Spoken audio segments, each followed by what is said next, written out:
This is Daily Flash with your hosts, Andrea Jackson and Mitch English. Trending news and entertainment. This is Daily Flash. Hello, everybody. I am Mitch English. Hello.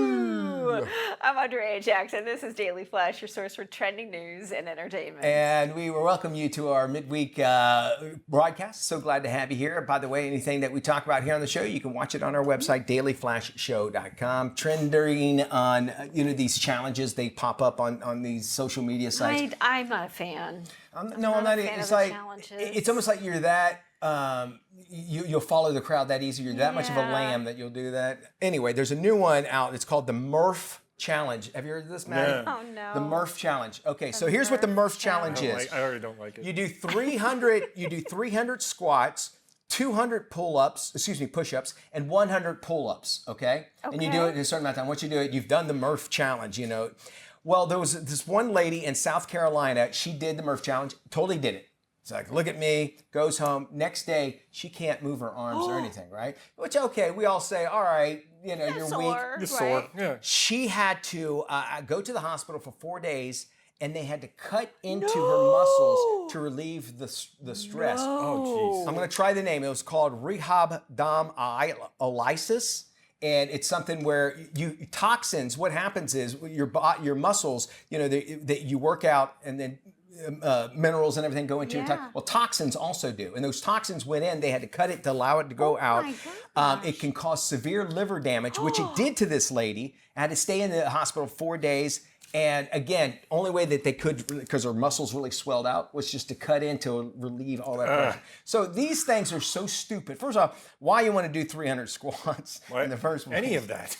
She sounds horrible. You have an amazing butt because you did the squats. At once? But you're laying on it now because you're not going to be able to pick up. And she said her arms are just waist, she's very weak now because of it. So, there's some challenges. If it's going to cause any kind of physical harm to you, why do it? But people will still do it. Who is Murph and why did he get a challenge? I think he was one of the, I don't know if he's that guy that keeps popping up on my thing that says, if you make $150,000 and have a beer gut, I can get rid of it. And I'm like, what does $150,000 have to do with getting rid of a beer gut, right? I don't know if it's that guy or somebody like that. He's obviously a workout guy. She would have been better off eating a Tide Pod. Yes. Less liver damage. Look, if I'm getting liver damage, I'm doing it the old-fashioned way. Bottle scotch. Yes. At least if she did that, she could write on the lawsuit, but no muscle use at all. Here's the other question: does the person who's promoting this get sued?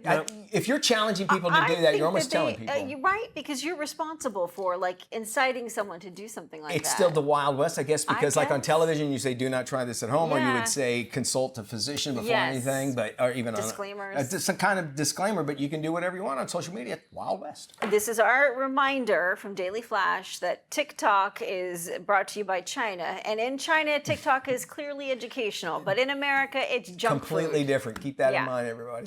A Panera Bread worker came to the rescue of employees and customers. It all started when a crazed man began attacking people inside one of their Colorado locations. Video shows the suspect screaming like a maniac, throwing items from the counter at the restaurant staff. Customer rushes up behind him, tries pushing him away, but the lunatic turns around and knocks the Good Samaritan to the floor. That's when an employee appears with a giant pan and strikes the guy across the head. That's the best. As another customer tries to restrain him. The suspect has since been identified as Isaac Ross by the Glendale Police Department. It's a suburb just outside of Denver. Investigators say he returned to the same Panera, had another violent outburst. Police are asking anyone who knows where Ross is to please contact them as soon as possible. It's scary that first off, there's people out there like that, but it does look like there's a mental issue that's going on. And I'm happy to see that people, Joe Public jumped in and tried to stop it, because you do see a lot of times where people just let them do it and not do anything. It's good to have people out there that are they're able to jump in. Because so often people don't want to get involved because they don't want to get in the middle of something. They don't want to get arrested. They don't want to get sued. So the fact that people were willing to step up to the plate is huge. Props to the employee hitting him with the pan thing. That's the funny. Just bang. Should have just thrown a piece of bread at him. Those things are pretty hard. They are pretty hard. That pizza pan, I think, has some meat to it. Bang, bang.